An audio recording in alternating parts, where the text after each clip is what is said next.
ನಮಸ್ಕಾರ ಎಲ್ರಿಗೂ. ಇವತ್ತಿನ ದಿನ ತುಂಬಾ ಶಕ್ತಿಶಾಲಿಯಾದದ್ದು ಮತ್ತು ತುಂಬಾ ಅಪರೂಪಕ್ಕೆ ಬರುತ್ತದೆ. ನಾನು ಯಾಕೆ ಹೀಗೆ ಹೇಳುತ್ತಿದ್ದೇನೆಂದರೆ, ಇವತ್ತು ಬುಧ ಪ್ರದೋಷ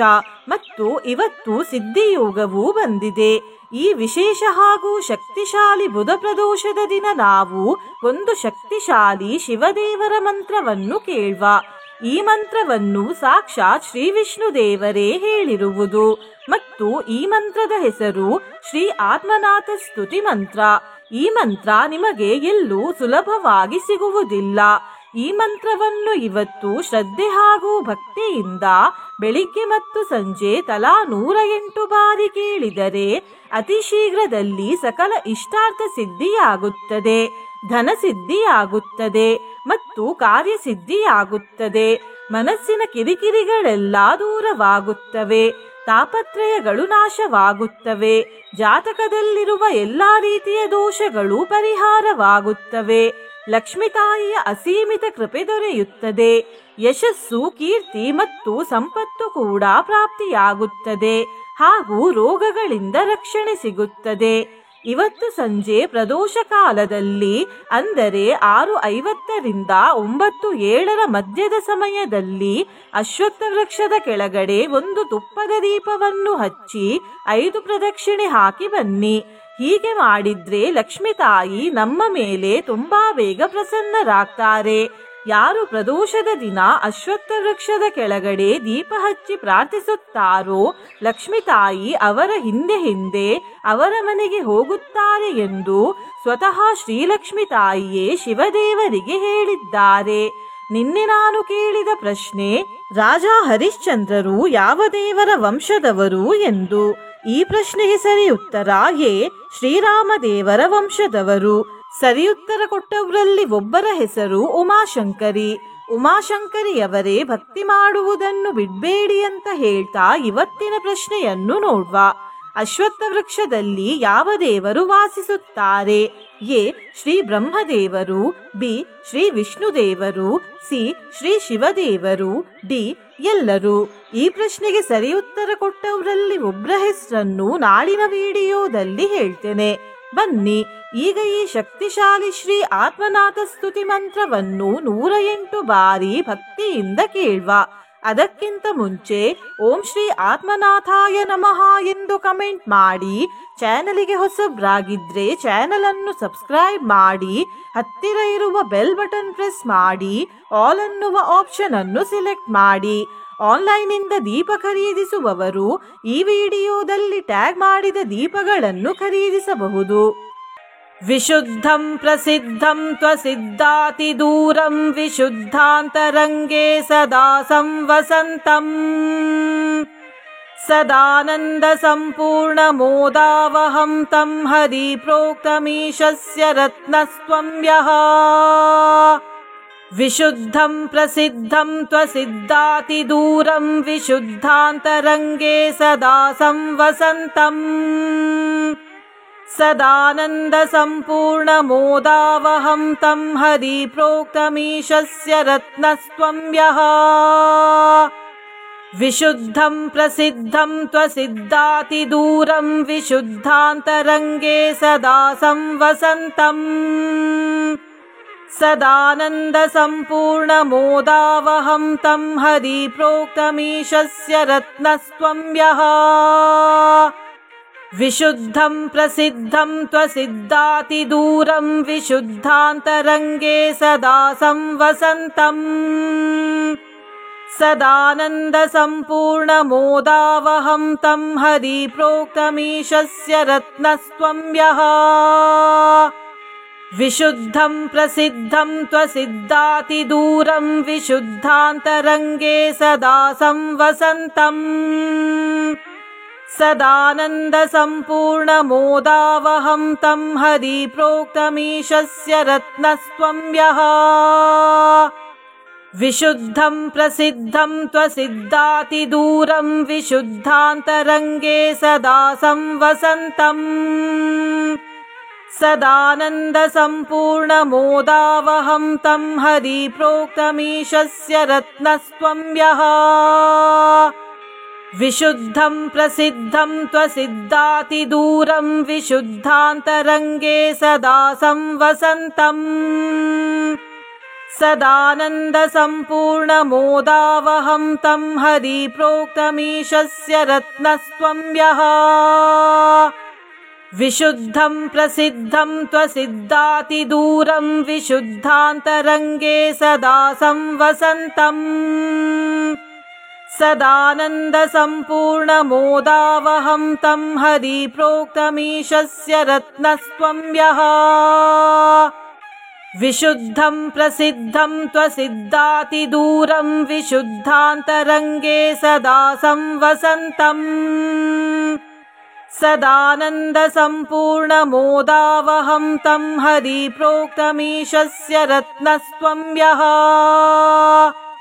विशुद्धं प्रसिद्धं त्वसिद्धातिदूरं विशुद्धान्तरङ्गे सदा संवसन्तम् सदानन्दसम्पूर्णमोदावहं तं हरिप्रोक्तमीशस्य रत्नस्त्वं यः विशुद्धं प्रसिद्धं त्वसिद्धातिदूरं विशुद्धान्तरङ्गे सदा संवसन्तम् सदानन्दसम्पूर्णमोदावहं तं हरिप्रोक्तमीशस्य रत्नस्त्वं यः विशुद्धं प्रसिद्धं त्वसिद्धातिदूरं विशुद्धान्तरङ्गे सदा संवसन्तम् सदानन्दसम्पूर्णमोदावहं तं हरिप्रोक्तमीशस्य रत्नस्त्वं यः विशुद्धं प्रसिद्धं त्वसिद्धातिदूरं विशुद्धान्तरङ्गे सदा संवसन्तम् सदानन्दसम्पूर्णमोदावहं तं हरिप्रोक्तमीशस्य रत्नस्त्वं यः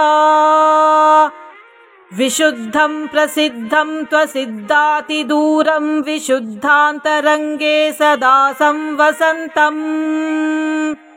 सदानन्दसम्पूर्णमोदावहं तं हरिप्रोक्तमीशस्य रत्नस्त्वं यः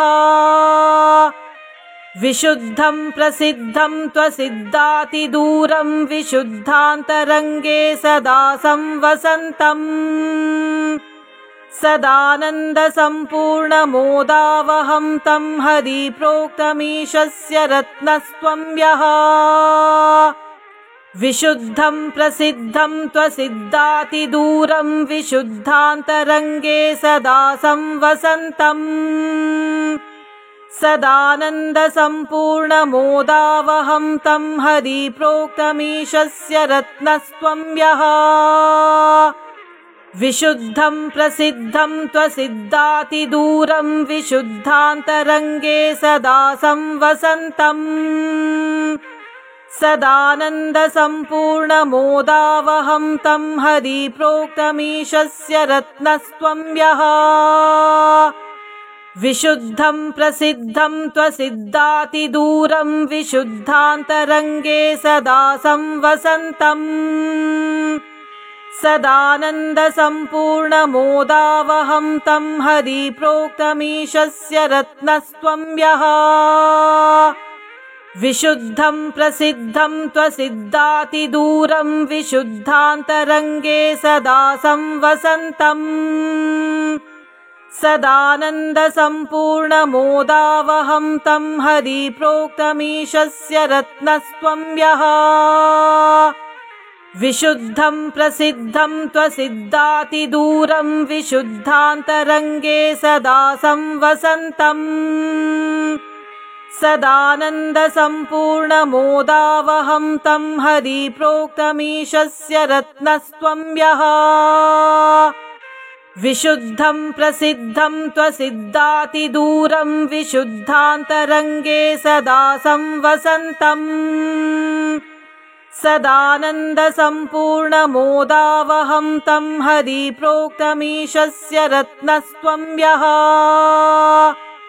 विशुद्धं प्रसिद्धं त्वसिद्धातिदूरं विशुद्धान्तरङ्गे सदा संवसन्तम् सदानन्दसम्पूर्णमोदावहं तं हरिप्रोक्तमीशस्य रत्नस्त्वं यः विशुद्धं प्रसिद्धं त्वसिद्धातिदूरं विशुद्धान्तरङ्गे सदा संवसन्तम्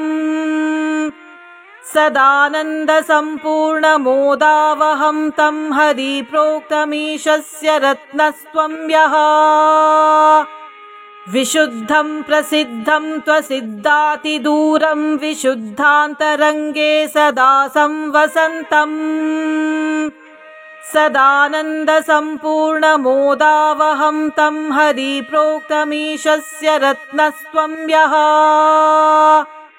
विशुद्धं प्रसिद्धं त्वसिद्धातिदूरं विशुद्धान्तरङ्गे सदा संवसन्तम् सदानन्दसम्पूर्णमोदावहं तं हरिप्रोक्तमीशस्य रत्नस्त्वं यः विशुद्धं प्रसिद्धं त्वसिद्धातिदूरं विशुद्धान्तरङ्गे सदा संवसन्तम् सदानन्दसम्पूर्णमोदावहं तं हरिप्रोक्तमीशस्य रत्नस्त्वं यः विशुद्धं प्रसिद्धं त्वसिद्धातिदूरं विशुद्धान्तरङ्गे सदा संवसन्तम् सदानन्दसम्पूर्णमोदावहं तं हरिप्रोक्तमीशस्य रत्नस्त्वं यः विशुद्धं प्रसिद्धं त्वसिद्धातिदूरं विशुद्धान्तरङ्गे सदा संवसन्तम् सदानन्दसम्पूर्णमोदावहं तं हरिप्रोक्तमीशस्य रत्नस्त्वं यः विशुद्धं प्रसिद्धं त्वसिद्धातिदूरं विशुद्धान्तरङ्गे सदा संवसन्तम्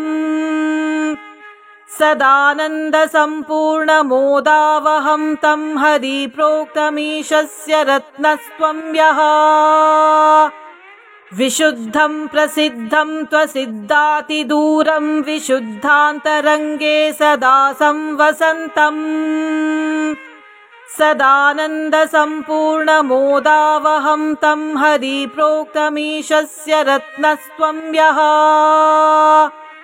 विशुद्धं प्रसिद्धं त्वसिद्धातिदूरं विशुद्धान्तरङ्गे सदा संवसन्तम् सदानन्दसम्पूर्णमोदावहं तं हरिप्रोक्तमीशस्य रत्नस्त्वं यः विशुद्धं प्रसिद्धं त्वसिद्धातिदूरं विशुद्धान्तरङ्गे सदा संवसन्तम् सदानन्दसम्पूर्णमोदावहं तं हरिप्रोक्तमीशस्य रत्नस्त्वं यः विशुद्धं प्रसिद्धं त्वसिद्धातिदूरं विशुद्धान्तरङ्गे सदा संवसन्तम् सदानन्दसम्पूर्णमोदावहं तं हरिप्रोक्तमीशस्य रत्नस्त्वं यः विशुद्धं प्रसिद्धं त्वसिद्धातिदूरं विशुद्धान्तरङ्गे सदा संवसन्तम् सदानन्दसम्पूर्णमोदावहं तं हरिप्रोक्तमीशस्य रत्नस्त्वं यः विशुद्धं प्रसिद्धं त्वसिद्धातिदूरं विशुद्धान्तरङ्गे सदा संवसन्तम् सदानन्दसम्पूर्णमोदावहं तं हरिप्रोक्तमीशस्य रत्नस्त्वं यः विशुद्धं प्रसिद्धं त्वसिद्धातिदूरं विशुद्धान्तरङ्गे सदा संवसन्तम् सदानन्दसम्पूर्णमोदावहं तं हरिप्रोक्तमीशस्य रत्नस्त्वं यः विशुद्धं प्रसिद्धं त्वसिद्धातिदूरं विशुद्धान्तरङ्गे सदा संवसन्तम् सदानन्दसम्पूर्णमोदावहं तं हरिप्रोक्तमीशस्य रत्नस्त्वं यः विशुद्धं प्रसिद्धं त्वसिद्धातिदूरं विशुद्धान्तरङ्गे सदा संवसन्तम् सदानन्दसम्पूर्णमोदावहं तं हरिप्रोक्तमीशस्य रत्नस्त्वं यः विशुद्धं प्रसिद्धं त्वसिद्धातिदूरं विशुद्धान्तरङ्गे सदा संवसन्तम् सदानन्दसम्पूर्णमोदावहं तं हरिप्रोक्तमीशस्य रत्नस्त्वं यः विशुद्धं प्रसिद्धं त्वसिद्धातिदूरं विशुद्धान्तरङ्गे सदा संवसन्तम् सदानन्दसम्पूर्णमोदावहं तं हरिप्रोक्तमीशस्य रत्नस्त्वं यः विशुद्धं प्रसिद्धं त्वसिद्धातिदूरं विशुद्धान्तरङ्गे सदा संवसन्तम् सदानन्दसम्पूर्णमोदावहं तं हरिप्रोक्तमीशस्य रत्नस्त्वं यः विशुद्धं प्रसिद्धं त्वसिद्धातिदूरं विशुद्धान्तरङ्गे सदा संवसन्तम् सदानन्दसम्पूर्णमोदावहं तं हरिप्रोक्तमीशस्य रत्नस्त्वं यः विशुद्धं प्रसिद्धं त्वसिद्धातिदूरं विशुद्धान्तरङ्गे सदा संवसन्तम् सदानन्दसम्पूर्णमोदावहं तं हरिप्रोक्तमीशस्य रत्नस्त्वं यः विशुद्धं प्रसिद्धं त्वसिद्धातिदूरं विशुद्धान्तरङ्गे सदा संवसन्तम् सदानन्दसम्पूर्णमोदावहं तं हरिप्रोक्तमीशस्य रत्नस्त्वं यः विशुद्धं प्रसिद्धं त्वसिद्धातिदूरं विशुद्धान्तरङ्गे सदा संवसन्तम् सदानन्दसम्पूर्णमोदावहं तं हरिप्रोक्तमीशस्य रत्नस्त्वं यः विशुद्धं प्रसिद्धं त्वसिद्धातिदूरं विशुद्धान्तरङ्गे सदा संवसन्तम् सदानन्दसम्पूर्णमोदावहं तं हरिप्रोक्तमीशस्य रत्नस्त्वं यः विशुद्धं प्रसिद्धं त्वसिद्धातिदूरं विशुद्धान्तरङ्गे सदा संवसन्तम् सदानन्दसम्पूर्णमोदावहं तं हरिप्रोक्तमीशस्य रत्नस्त्वं यः विशुद्धं प्रसिद्धं त्वसिद्धातिदूरं विशुद्धान्तरङ्गे सदा संवसन्तम्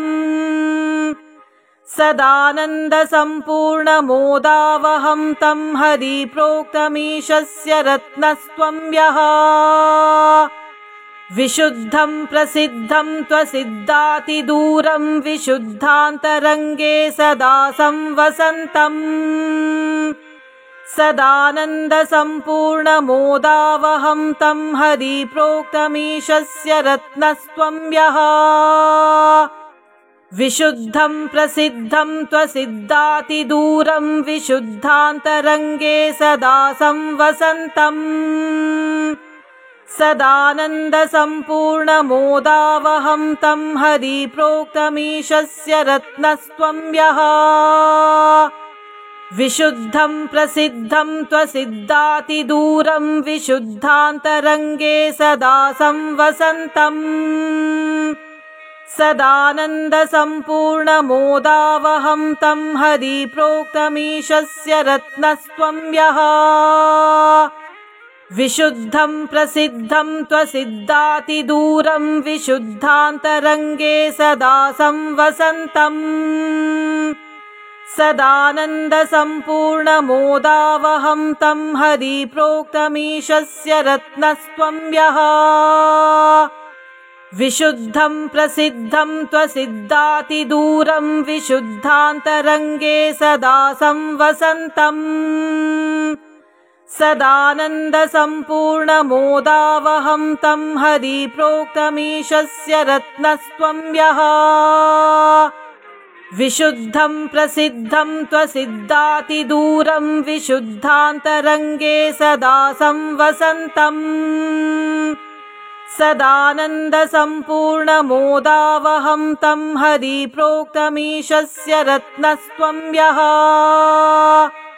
विशुद्धं प्रसिद्धं त्वसिद्धातिदूरं विशुद्धान्तरङ्गे सदा संवसन्तम् सदानन्दसम्पूर्णमोदावहं तं हरिप्रोक्तमीशस्य रत्नस्त्वं यः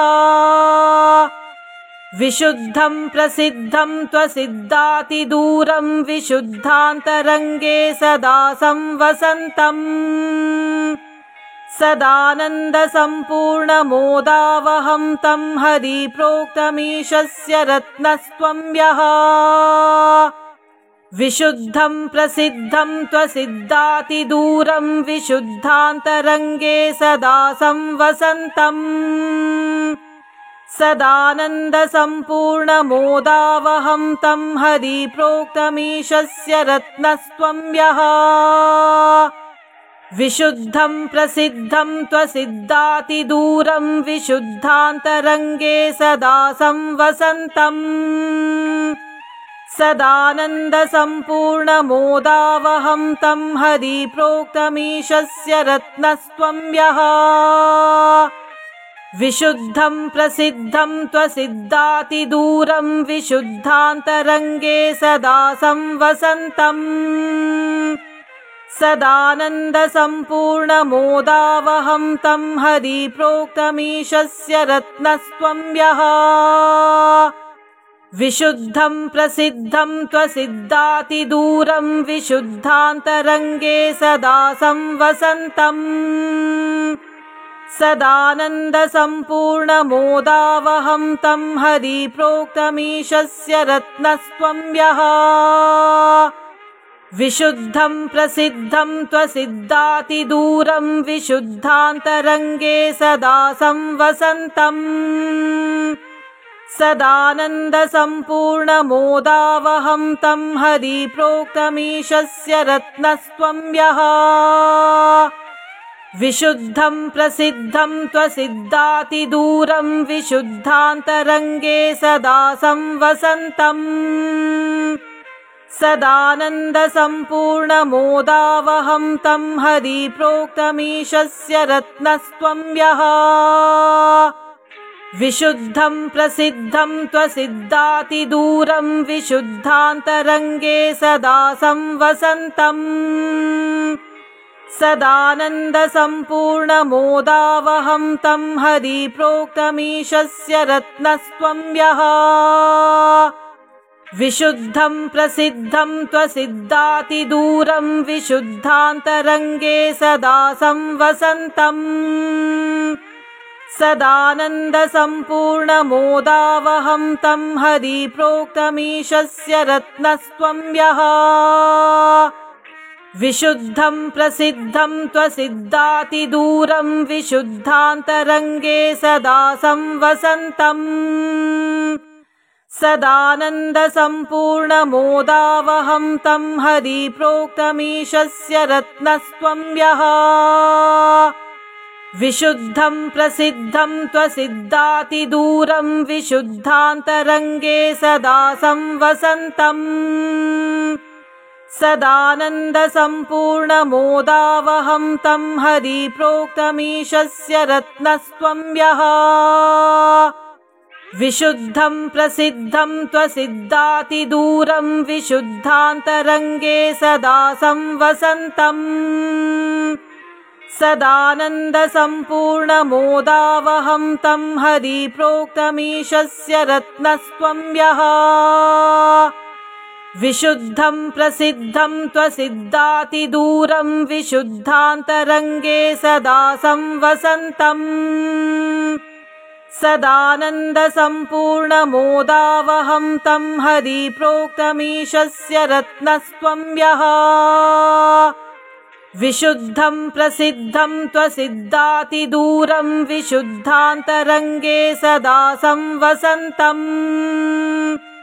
सदानन्दसम्पूर्णमोदावहं तं हरिप्रोक्तमीशस्य रत्नस्त्वं यः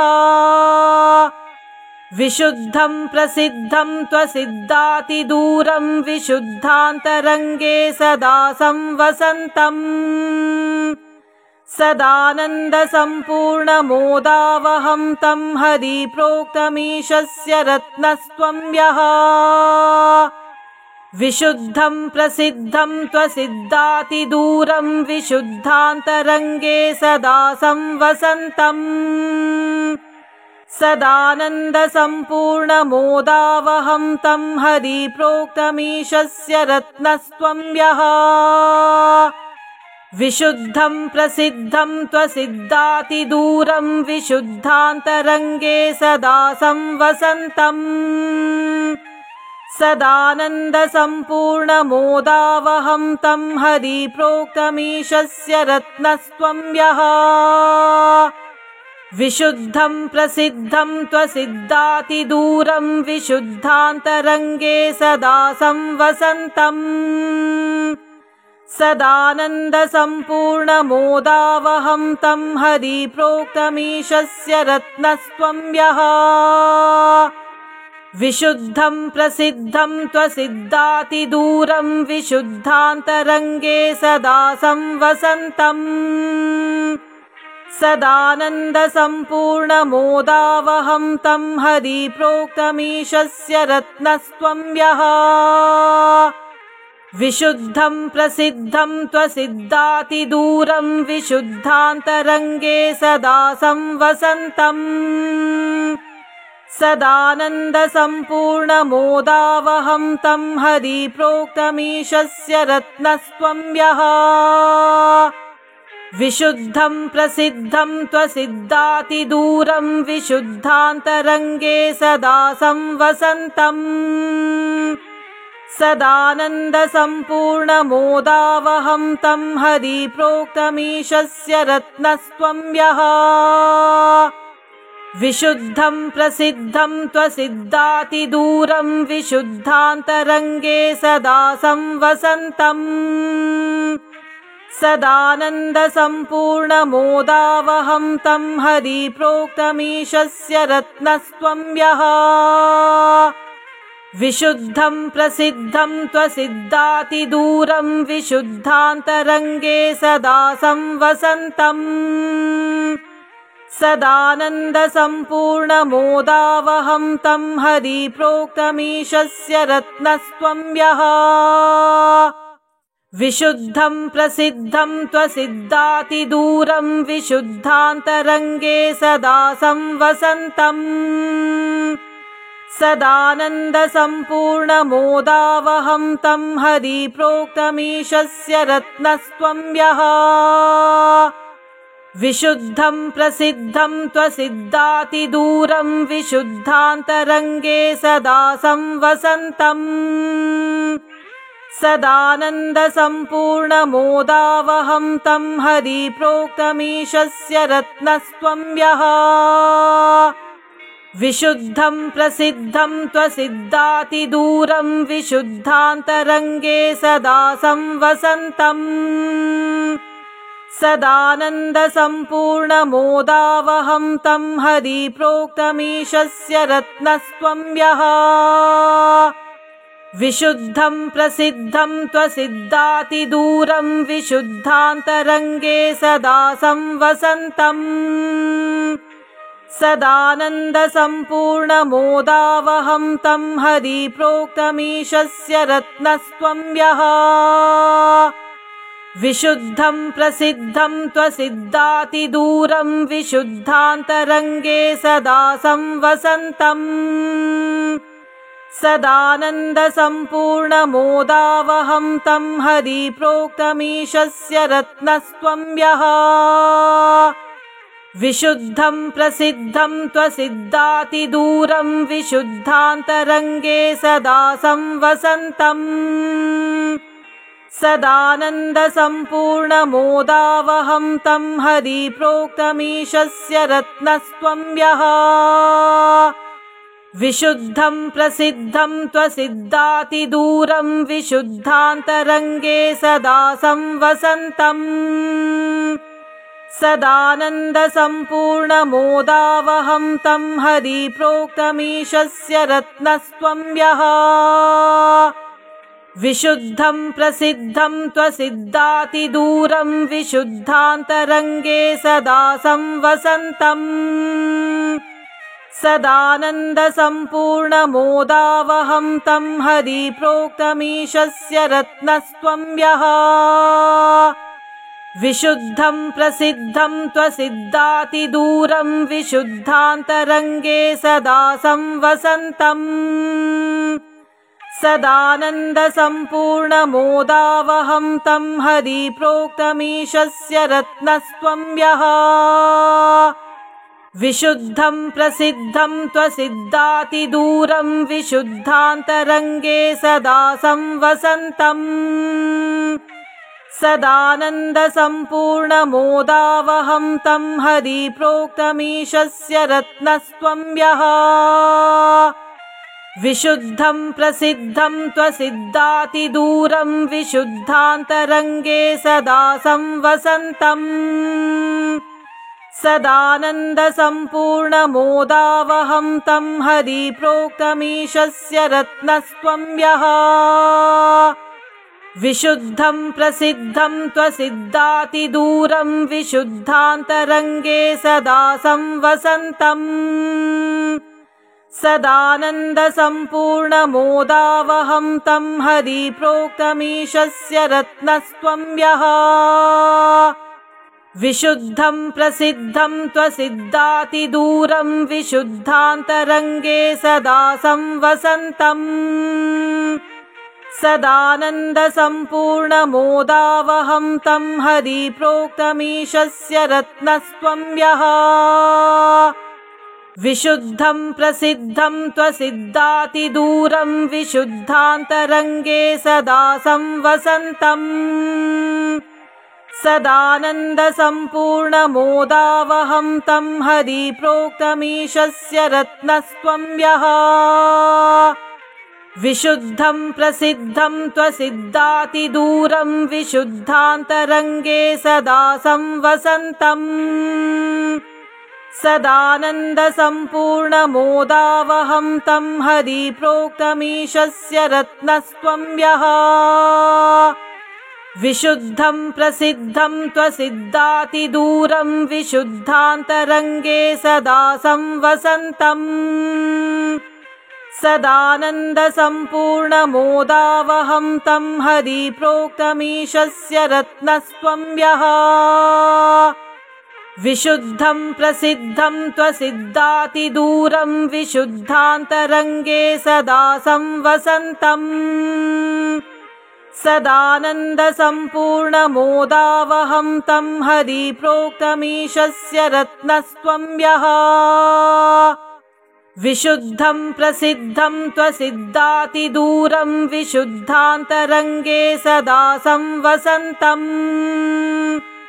सदानन्दसम्पूर्णमोदावहं तं हरिप्रोक्तमीशस्य रत्नस्त्वं यः विशुद्धं प्रसिद्धं त्वसिद्धातिदूरं विशुद्धान्तरङ्गे सदा संवसन्तम् सदानन्दसम्पूर्णमोदावहं तं हरिप्रोक्तमीशस्य रत्नस्त्वं यः विशुद्धं प्रसिद्धं त्वसिद्धातिदूरं विशुद्धान्तरङ्गे सदा संवसन्तम् सदानन्दसम्पूर्णमोदावहं तं हरिप्रोक्तमीशस्य रत्नस्त्वं यः विशुद्धं प्रसिद्धं त्वसिद्धातिदूरं विशुद्धान्तरङ्गे सदा संवसन्तम् सदानन्दसम्पूर्णमोदावहं तं हरिप्रोक्तमीशस्य रत्नस्त्वं यः विशुद्धं प्रसिद्धं त्वसिद्धातिदूरं विशुद्धान्तरङ्गे सदा संवसन्तम् सदानन्दसम्पूर्णमोदावहं तं हरिप्रोक्तमीशस्य रत्नस्त्वं यः विशुद्धं प्रसिद्धं त्वसिद्धातिदूरं विशुद्धान्तरङ्गे सदा संवसन्तम् सदानन्दसम्पूर्णमोदावहं तं हरिप्रोक्तमीशस्य रत्नस्त्वं यः विशुद्धं प्रसिद्धं त्वसिद्धातिदूरं विशुद्धान्तरङ्गे सदा संवसन्तम् सदानन्दसम्पूर्णमोदावहं तं हरिप्रोक्तमीशस्य रत्नस्त्वं यः विशुद्धं प्रसिद्धं त्वसिद्धातिदूरं विशुद्धान्तरङ्गे सदा संवसन्तम् सदानन्दसम्पूर्णमोदावहं तं हरिप्रोक्तमीशस्य रत्नस्त्वं यः विशुद्धं प्रसिद्धं त्वसिद्धातिदूरं विशुद्धान्तरङ्गे सदा संवसन्तम् सदानन्दसम्पूर्णमोदावहं तं हरिप्रोक्तमीशस्य रत्नस्त्वं यः विशुद्धं प्रसिद्धं त्वसिद्धातिदूरं विशुद्धान्तरङ्गे सदा संवसन्तम् सदानन्दसम्पूर्णमोदावहं तं हरिप्रोक्तमीशस्य रत्नस्त्वं यः विशुद्धं प्रसिद्धं त्वसिद्धातिदूरं विशुद्धान्तरङ्गे सदा संवसन्तम् सदानन्दसम्पूर्णमोदावहं तं हरिप्रोक्तमीशस्य रत्नस्त्वं यः विशुद्धं प्रसिद्धं त्वसिद्धातिदूरं विशुद्धान्तरङ्गे सदा संवसन्तम् सदानन्दसम्पूर्णमोदावहं तं हरिप्रोक्तमीशस्य रत्नस्त्वं यः विशुद्धं प्रसिद्धं त्वसिद्धातिदूरं विशुद्धान्तरङ्गे सदा संवसन्तम् सदानन्दसम्पूर्णमोदावहं तं हरिप्रोक्तमीशस्य रत्नस्त्वं यः